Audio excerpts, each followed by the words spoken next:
हमें ईद बॉक्स बनाने के लिए जो चीज़ें चाहिए, कलर पेपर, कोई सा भी, कार्ड, चार्ट,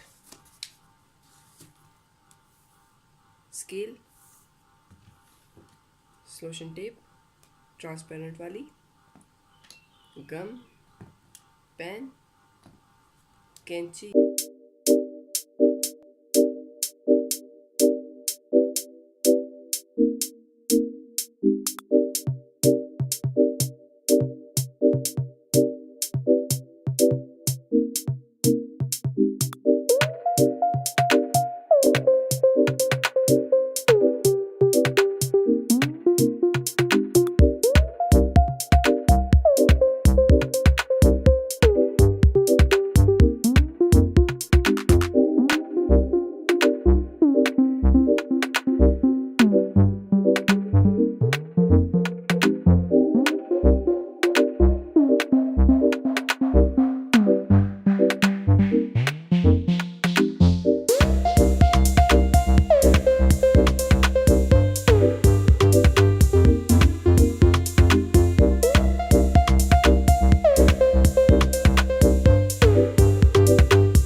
किस तरह मैंने ये एटीएम बॉक्स बना लिया है ईदी देने के लिए। आप भी इसी तरह अपने प्यारों, अपने अजीज़ों को या बच्चों को जो स्पेशल हो उन्हें इस तरह ईदी पैक करके दे सकते हैं, वो भी कम ख़र्चे में।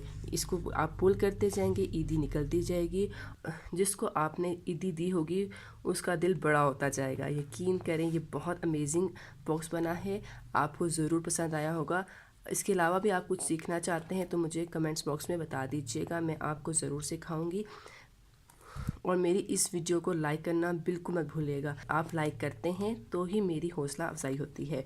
प्लीज़ मेरे चैनल को सब्सक्राइब कीजिए और अपने प्यारों और अपने दोस्तों से मेरे इस चैनल को व्हाट्सएप, ट्विटर और फेसबुक पे लाजमी शेयर कीजिएगा। इसके अलावा आप मुझे कुछ भी जानना चाहते हैं या सीखना चाहते हैं फूड से के मुतालिक या ब्यूटी के मुतालिक, कोई भी डेकोरेशन के मतलब तो मुझे कमेंट्स कर दीजिएगा। मैं ज़रूर रिक्वेस्ट पूरी करूँगी अपने इसी चैनल में। तो प्लीज़ मेरे चैनल को सब्सक्राइब कीजिए, बेल आइकन के बटन को क्लिक करना बिल्कुल मत भूलिएगा। इसी से तो मेरी आने वाली हर नई वीडियो का नोटिफिकेशन आपको मिलेगा और आप मेरी वो वीडियो फ्री देख सकेंगे। नेक्स्ट वीडियो तक अल्लाह हाफिज़।